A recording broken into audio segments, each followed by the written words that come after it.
Hi, everyone. Welcome to another session of the Moving Market series brought to you by InvestingNote and Societe Generale. Right. So, in the Moving Market series, all we do is we look at some of the big movers and shakers of the markets in the last 2 weeks, and what are some of the big moves we can expect for the upcoming 2 weeks. All right. So, with us today, we have a special guest, fan favorite Dan, right? Who will be sharing about his market insights later, what he expects, especially actionable insights we can expect over the next 2 weeks, right? But before that, I'll be sharing with you a little bit about what has happened, in the past 2 weeks and what we can also expect in the upcoming 2 weeks. All right. So let's begin. Right, let's begin. Right. Thank you for coming into this session. Then, right. You're a really popular figure in Investing Note, right? A lot of people have seen what you've shared, and I actually like to take this opportunity to ask you to share a little bit about yourself, your backstory, how to get started in trading, right? Do you mind sharing a bit about the audience, a bit with the audience about that? Sure. Thanks, Desmond, for the introduction. Okay, so actually, I'm presently a trading rep, a remisier with Philip Capital, and I've been here for about 20 years. Okay, so what got me started was actually way back in sort of my late teens when, during the Asia financial crisis. Okay, so I heard a lot of people talking about, how the market has dropped so much and kind of thing. So at the time, right, I was actually serving my NS, and I actually got accepted into this Faculty of Business Admin at NUS. So from then on, right, I thought I may just want to go into majoring in finance and looking for a job in this financial industry after graduation. So what happened is that after my graduation in 2001, I joined Philip Capital as a remisier, and I think the rest is history lah. For the last 20 years, I've been here. And in terms of investment philosophy, right, actually I'm more of a news-driven kind of investors. So I use news-driven events to do my stop pick, and of course, I use charting to uh, devise my trading strategy, the entry, the exits, and the stop loss.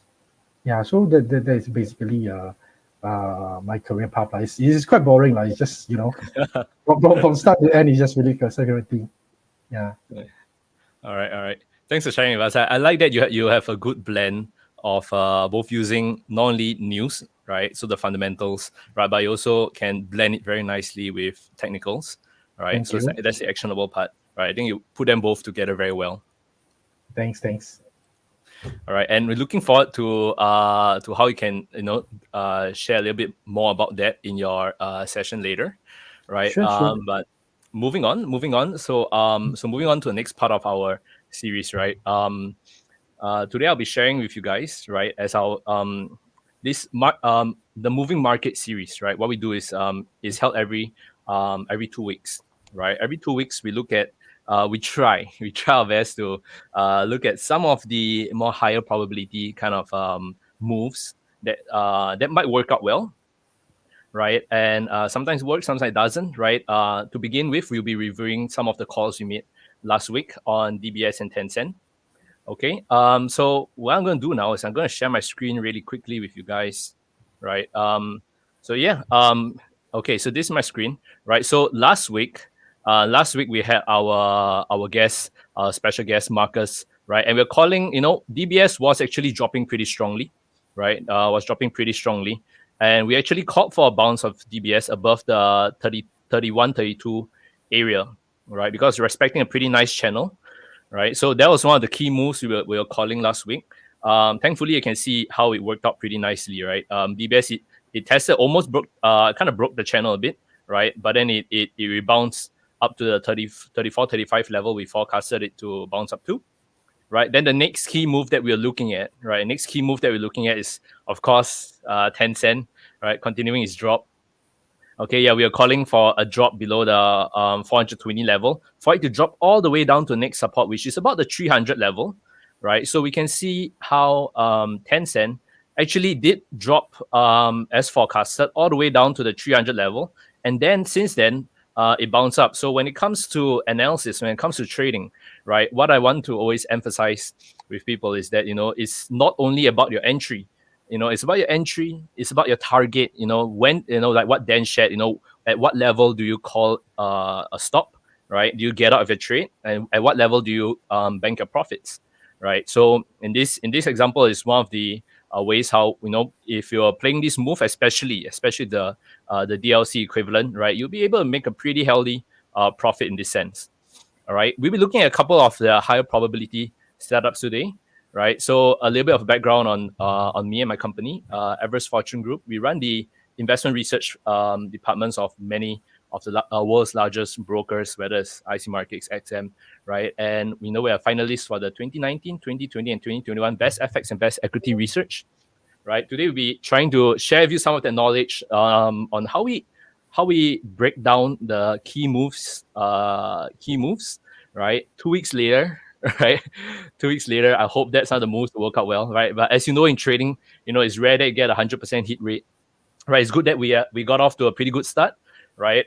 And what we're gonna do, especially in this entire series, is not only to share with you these kind of insights, but also to bring in experts like Dan, right? To give you further deeper insights into the way they analyze the markets, so that you can learn and you can apply it in your own trading. All right, so let's begin. Let's begin our calls for today, right? I think the two main ones I'm looking at, one of it is Alibaba. All right. So what I like about Alibaba, right? If you notice in the last 2 weeks, right, we've been seeing the equities market, the Singapore Hong Kong equities market, do a small little recovery, right? It's nice, but the overall trend that we do notice is that yes, it's still bearish, right? But what is great about any recovery is that it gives you opportunities to get in the market again, right? Whether you want to go long or whether in this case you want to go short, right? So for Alibaba, right, one thing we are looking at is I do notice this very nice bearish channel. Okay, I think this goes all the way up to here. Now the requirements, especially in terms of technicals, right, the requirements for any channel is that there needs to be minimum 4 points, right? This one has 6 points, so it's a pretty nice channel. It respects all the nice little levels, right? I'm taking a very simplified version of the moving average, no, of the Ichimoku cloud. You can see I'm just turning it on and off. You can see that price is currently below Ichimoku cloud, right? There is a key resistance level over here that we're looking at. Okay, I'm just going to put this in red for us. There's a key resistance level over here where price had previously, you can see it bounce up, bounce up, bounce up. It tested this level multiple times. In technical analysis, you call this a pullback pullback resistance, right? So price is kind of coming to that level now. We expect it to hover around this level a bit, right, and then reverse from there, because the overall trend, right, the bearish, the bearish channel, the Ichimoku cloud, right, all of it is kind of still suggesting that price will go down. And what we like to do, right, and this is a little nifty little trick I want to share with you guys, that when it comes to the moving average, right, you notice that I'm using the 90 moving average instead of what is traditionally the 100 moving average, right? The reason why I'm using that, right, is that you notice in the 100 moving average, right, you notice that price kind of reacts slightly below the moving average, right? So in technical analysis, right, we coin this term, is called the natural moving average, right, where it is the moving average which fits the market, right? In this case, if you notice that you tweak your moving average to 90, right, you notice that it catches price much more nicely, right? And that's why we are using the 90 moving average to look at how nicely it catches it over here, right? So you're placing more emphasis on the recent movements, right? Oops, yeah, yep, 90 moving average, right? So we could be seeing price kind of just reverse off this area, right, and drop down. How low can it go, right? Honestly, we're thinking that it'll be quite bold to play it beyond beyond this big low, right? So we'll probably just play it down to this level, right? And potentially, right, the first move that you can probably come to is fill this gap over here, right? That'll be the first option. Oops, yeah, that'll be the first option. Okay, if you want to trade the equivalent in DLC, right? Equivalent in DLC, right? You can actually go to SocGen, dlc.socgen, search for Alibaba, right? So you can come under products, search, right? Underlying, you type in Alibaba. Oh, it's not Ali Health, Alibaba. All right. And you can see in this case, what's the five times long and 5 times short. Currently now, they only have the long. So in this case, you won't be able to use the DLC to go a 5 times short on Alibaba. All right. Although, yeah, the good thing is that it actually allows you to play both directions. Now, the next key market, which I'm going to call, right, I think got another 5 minutes to share, right, is actually on Geely. Right. So what I like about Geely, and this is where I'm going to share with you guys a little bit more about Fibonacci, which is one of the main tools we use in trading, right? But we got a couple of questions actually came in previously. It's like, how do you call, right? How do you call the bounce on DBS over here? How do you manage to call the bounce over here, even when it is dropping very strongly? It's a contrarian style of trade where you're playing the move in the other direction, right? So how do you do that, right? A lot of it actually boils down to this concept called Fibonacci, right? I know it sounds a little bit complicated, but let me just show you guys, right? Give you a little bit of a taste on how we go about finding it, right? First things first, I do notice, right, for Geely, my key levels over here. Why is it a key level? It's because, right, so there is one nice bounce, two nice bounce, three nice bounce, four nice bounce. Price is bouncing a little bit there now, right? So clearly, this 10.2 level is a pretty decent level. It's a strong level, right? It's a strong level, a strong support level. But the support level by itself might not give you enough confidence to play the short little recovery, right? That is where we start doing a little bit of Fibonacci, right? So the first one is actually what we call the Fibonacci projection, where I take it from the top to the middle to the top, right? And what you notice is that there's this 100% movement, right? You can see there's a 100% movement over here, and price has bounced off pretty nicely from there. So I'm just going to take this and I'm going to leave it at 100%. And the other move, which I want to show you, is this thing called a Fibonacci extension, where you take it, you're kind of like doing a reverse Nike tick kind of movement, right? And you can see that the 161.8 level is about there. I think if I take it accurately, it might just be there, right? If I take it really accurately, yeah, there you go. It's just about there, the where price kind of bounce up from. But I'm just gonna take this and just gonna leave the 161 over there. Okay. So there are 3 reasons why we think that price might bounce up nice, right? So when it comes to trading, it's all about confluence. Confluence means that you don't just trade based on one study. We got a support, we got a support level over here. We got 100% Fibonacci projection here, and we got a 161 Fibonacci extension here. So you got 3 reasons why it's going to bounce up nicely, and you got a nice little price candlestick pattern here. So I'll probably give it 3.5 reasons. How high can it go now? So we're going to call a bounce here. I sure as hell hope that it really bounces, right? But yeah, so how high can it go, right? So what we're looking here is that minimally, right, price tends to retrace to the 23 and 38%. So what we 2 levels to look at. The first level will be here, 14.34. The second level would be about here, about this level over here before this major resistance level, right? So minimally, right, depending on how quick the recovery goes, we could see price kind of inch up from here towards this level, right? And if it does even better, it can go all the way up here. So these are the 2 main calls we're looking at. Right, being very wary of time because it is meant to be more like a power lunch session, right? So I'm just going to show you really quickly and the equivalent, right, on Geely, on DLC, right? A nifty little trick is to actually look for the ones with the most volume, right? So looking at Geely, if you want to really go long, right, this should be the one you're looking at, right? There's a very healthy trading volume over here, right? So it'll be the 5 times long over here. If you really want to go long on DLC on Geely, right, the equivalent DLC you can consider is here. Okay, right. So these will be 2 of our main picks. I really should have more picks so that I can diversify. I can diversify my calls in case some of them don't work out well. But yeah, these will be our main picks, right? It'll be first one will be Alibaba. Calling the drop from 108, right? Calling the drop from 108 around this area. Down to the 72 level. right? The other one is on Geely, right? Calling the bounce above 10.2 up to the 14 level. It's a pretty big move, right? But we do think it might actually happen. Okay, so now that's it from me from the technical point of view. Right now, I'll actually be inviting. Right, so I need to stop sharing here. Yep. So now what I'll be doing is I'll be inviting Dan to share with us a little bit more about the market outlook that he has, and of course, take us through his thought process as he breaks down these key insights. Dan, over to you. Okay, thanks, Desmond. Anyway, nice call on the DBS, considering that the past few week hasn't been easy for many investors since Thank you. Yeah. Russia invaded Ukraine on the 24th of February. Okay, now back to Singapore market, right? Actually, from an economic point of view, right, in terms of direct impact, actually our Singapore market is relatively less affected than the global market. Okay, I mean, even our three local banks have came out to say that their exposure to Russia and Ukraine is actually very low. Okay, but that did not stop the market from selling down the banks, lah. Okay, when the war first broke out. Okay, I think probably because despite not being directly impacted, okay, indirectly they are still exposed to credit risk from companies that are directly affected by this war.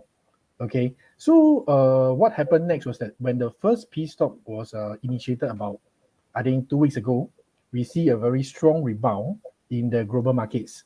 Okay, and as we all know, the Singapore market is more of a follower. We stage our own rebound, and I think as of today, if I'm not wrong, SDI is very near to the level of that on 24th of February. The day when Russia first invaded Ukraine.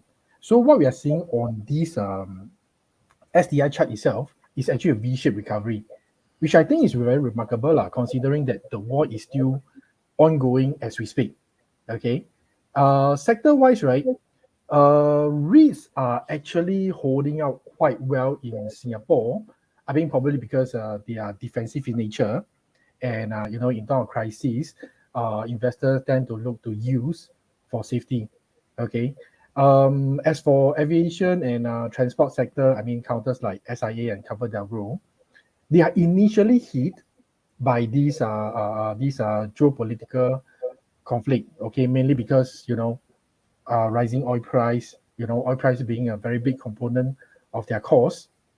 Okay, but overall, right, they are actually well supported, and they are actually making their way back up slowly, lah. Okay, I think in part also thanks to Singapore government strong emphasis to reopen our Singapore economy. I mean, every once a week or every once 2 week, you see Minister Ong Ye Kung or Minister Lawrence Wong coming out to stress the importance of reopening our economy and how they are going to do it. Okay, so I think in a general sense, right, it provides actually a positive catalyst for our local market, which is why I think that contribute to what we are seeing now, like a V-shaped recovery. Okay, but having said that, right, maybe one sector that is actually more affected throughout this Ukraine-Russia conflict, right? Okay, this period of time is actually the tech and manufacturing sectors. Okay, I think they are more of these more of the collateral damage, if I may say so. Okay, because company specific wise, right? Company like Venture, UMS, AEM, okay, just to name a few, they are actually doing very well before the war. Okay, in fact, they are trending up on a chip shortage team play, team as in THEME. Okay. So they are actually doing very well. But after the war broke out, right? I think it brought about issues like supply chain disruption, high raw material costs, which sort of impact the price as well. Of course, the recent surging cases in China, the coronavirus cases in China, doesn't help as well. Okay, I guess most of us have read that Shenzhen were ordered to be in lockdown for I think 7 days, and I think they are going to resume today, lah. Anyway, so what happened is that companies who have factories in China, companies like Aztec Global, Nanofirm, they are more or less affected as well by this lockdown. Okay, so in a general sense, although these tech and manufacturing sector they are recovering, but they are actually lagging behind the other sector. Okay, so this is my general overview of the Singapore market. Okay, but where do we go from here? As I mentioned earlier, right, actually are more of a news-driven kind of investors, okay, who look out for positive catalysts and news event to do a stock pick. Okay, Okay. so I Okay. just thought I'd take this opportunity to share with you guys some of the companies that I'm presently looking at lah. Okay, Okay. so one of them is Capricorn. Okay, Capricorn has been one of the outperforming stocks in the last Yeah. few weeks. Even with the ongoing war, right? If you look at the share price, it has been trending up. Okay, and just last Friday, we see a very strong breakout from their consolidation. I mean, from their trend line. Okay, and I think as of now, if I'm not wrong, they are trading very near to their 52-week high. Okay, personally, I think there are a lot of positive things going on for Capricorn. Okay, Okay. for the past few years, they have, I mean, they keep saying Vision 2030. So it's a project for them to move forward, to so-called re-energize the company. Okay, so what happened is that they have been a lot of asset monetization in the last 1 year or two, and this has Okay. actually brought value to shareholders. Okay, in their latest FY21 earning release, right, they have announced a Okay. dividend of 21 cents per share. Okay. Okay. If you look at the dividend history of Capricorn, if I remember correctly, this should be the highest in the at least the last 5 years. Okay. Okay. And at the same time, right, they announced a 500 million share buyback program, which I believe has been supporting and pushing the price steadily during these last few weeks, despite the geopolitical conflict, okay, the tension that the environment that we are in, okay, Okay. and Okay. to put icing on the cake, right, okay, Okay. there's still a positive catalyst for us to look forward to. That is the proposed merger between Keppel O&M and Sabah Marine. Okay. And if that materialize, right, I think this is one stock that really have a big potential going forward, lah, at least in the near term. Okay. Okay. The Okay. second stocks that I'm actually looking at is Wilmar. Okay. Will. Uh, Okay. yes, Wilmar International. Okay. Okay. SGX have actually recently released a market statistic for the period of 24th of February to 14th of March. Okay. The 12th trading session, straight from right from where the war began. Okay, and Wilmar is ranked third highest among the STI component in terms of net institutional inflows. Okay, for those of you guys who want to have a whole list of these market statistics, market statistic, right? You can actually hop by SGX website, go under research and education, under market updates, and you'll find the whole list there. Okay, so anyway, as most of us might have known, Wilmar is in the business of agricultural products. Okay, he is considered a relatively big player in the industry. Okay, Okay. so by right, Wilmar should be one of the biggest beneficiary in the recent commodity cycle. Commodity price rising kind of thing. Okay, but you look at the share price. Okay, yes, it has been on an upward trend since the turn of the year. Okay, but it is seriously lagging behind their peers in terms of price movement. I mean, if you pull out the chart of, say, First Resources or Golden Agri, compare that against the chart of Wilmar, and you'll get what I'm trying to say lah. Okay, so the upside is actually not as much as the peers the peers in the same industry, and considering that the business that they are in and the recent successful spin-off of AWI in February. By the way, AWI is Adani Wilmar International, their Okay. Indian subsidiary. Okay, I feel that there should be more upside potential. Okay, and okay, there's another angle that I'm looking at Wilmar. Okay, but this is purely my own personal observation. Okay, they spin off YK a few years ago. The Ehai carry Arawana. Okay, Okay. and more recently, I think about 1 or 2 months ago, they spin off this Adani Wilmar International, their Indian subsidiary. Okay, their peers, Olam, is also undergoing some restructuring and spinning off some of their subsidiary as well. So there might be a possibility that we might see further unlocking of value within this company. Okay, I mean, it might or might not materialize, but I think it's a piece of information that is good to note for everyone. Okay. Okay. Yes. So that is another counter, or rather another company that I am looking at, that's in my watch list. That is SGX. Okay. Okay. Okay. SGX may come across as a very quiet stock to some. Okay. But actually, I think there's some potential to it. Lah. Okay. Many might have read about the termination of contract with MSCI sometime, I think, July or August last year.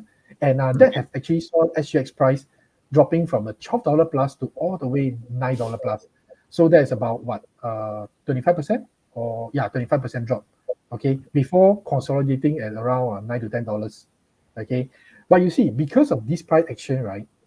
Personally, I think that the negative impact from this news, right, this news event has already been priced in.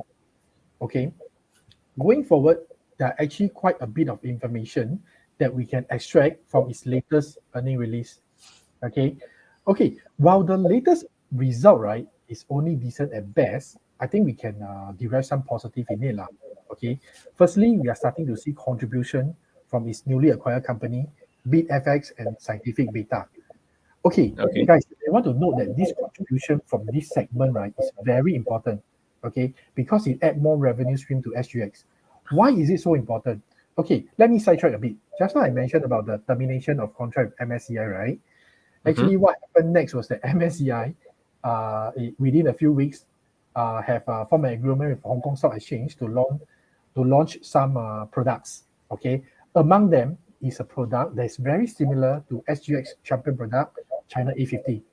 Okay, Okay. Okay. so the revenue stream, right, from this traditional equity and derivative side, right, this segment, right, could be negatively impact in the future due to this competition. That is why I say that this new revenue stream, right, is very important to SGX, because that's how SGX evolve itself. You see, okay. Okay. Secondly, SGX can be considered as a pandemic proof in a way, lah.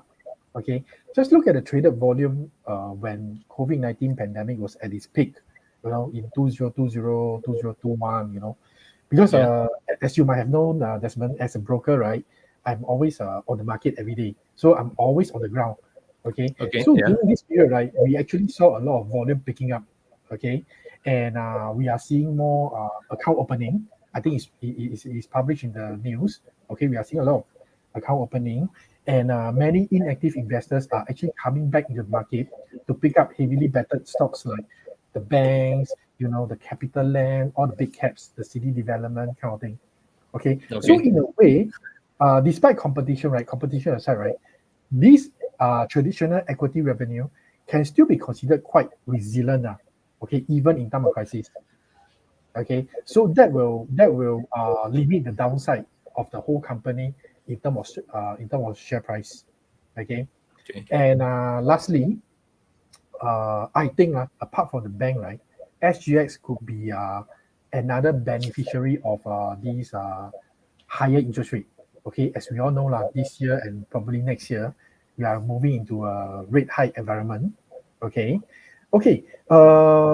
This data is actually taken out from a research report from Philip Security or Philip Research. Okay, so SGX has said that as second half 2021, right, SGX has reported a 12 billion float from collateral and a 72 million of interest income. And to put this in context, right, this 72 million of interest income represent about 13% of the FY21 operating profit. Okay, so their interest income is actually not small, and I think they will stand to benefit, from a rate high environment. Okay, Okay. technical, technically speaking, right, if you look at the daily chart, yes, it's very boring. You probably can't see much. Okay, it is still Yeah. considering around, it's still consolidating around the $9 to $10 range. Yeah. But Correct. if you zoom in the last 1 month, okay, just one last month or so, you probably Yeah. see a very tiny W-shaped chart pattern, and Yeah. Yeah. Yeah. price Correct. breaking out of this W-shaped chart pattern. Okay. So keep a lookout for it. I think if you can break out of its near-term resistance of $10 convincingly, I think there might be a lot of potential there. Okay, Okay. so basically, if you ask me, I think these three stocks are what I'm currently looking at lah. I think at least in the midterm. Okay, but of course, okay, I haven't factored in any macro news event that might occur in the future. I mean, I don't have a crystal ball. Okay, so as much as I'm bullish on them, there's still a need to be nimble when it comes to investing. I mean, market environment, economic environment nowadays change very fast. Okay, and yes, some very important point to note here. Uh, I am a broker by profession, a trader by passion. Okay, I am not an analyst. Okay, so as a broker, right, my job is to collect as much information as possible from research report and reliable news media, pick out the key points and present them to my client to evaluate into their investment decision. Okay, of course, I also use this information for my own trading needs lah. Okay, so it's good that to note that the view that I've just shared, right, are purely my own personal view and are not in any way stock recommendation. But if you share the same view as me, you may want to consider putting them in your watch list. Okay. Alternatively, I understand there is also a segment of market who are into short-term leverage trading, okay, and wish to trade with a lower capital outlay. Then you can consider the long DLC on them. But please do note that DLC is a leverage structured product, okay. So you really need to know the product very well, understand the mechanism, and most importantly, understand the risk before you start trading them. And if you manage to do that and use it correctly, it can actually potentially help you to trade much, much more efficiently. Yeah. And by the way, you also need to be SIP qualified in order to trade DLC lah. Yep. Yeah, Desmond. So that's all I can share for Singapore market. Over to you. Okay, thank you very much. Right, it's nice. That Yeah. was very true, interesting insights. Right, I was just looking at the charts. Right, I do see, a lot of opportunities. Right, especially capital shooting up in the last 1 week. I think it's at the 6.41 level now. Yes. Right, Yes. so it's one crazy rally over there. Yeah. Right, it's nice. That's nice. All right, Mm. so thanks for sharing the insights with us. Right, then I also believe that that there's some promotions that you have for us. Yeah. Oh, yes, yes, yes. Okay, promotion time. Huh? So what happened is that, as mentioned before, okay, DLC is a leverage product, okay. But if you think that you already know the product very well, okay, you understand the risk that come with it. Actually, I have a very good news for all of you guys out there. Okay, so in conjunction with DLC's fifth anniversary, right? In collaboration with Soggen, Poems is actually running a promotion. Okay, the promotion period runs from 7th of March to 31st of July, 2022. Okay, stand to Right. receive $200 crash credit when you trade DLCs on Poem. This promotion, right, is for new to DLC Poem user only. Okay, so it means that you must not have traded DLC before from 1st of March 2021 to 6th of March 2022. Okay, be the first 100 eligible client to complete either 5 online trades of any DLC or two online trades of DLC tracking the US market. And if you want a qualifying mobile user, right, you can expect the $200 to be credited to your qualified account before 30th of September 2022. And T&C applies. And lastly, okay, if you do not have a Poem account, feel free to hit me up. Okay, contact is in my InvestingNote profile page. Depending on the account type, I can get your Poem account up and running in as short as 15 minutes time.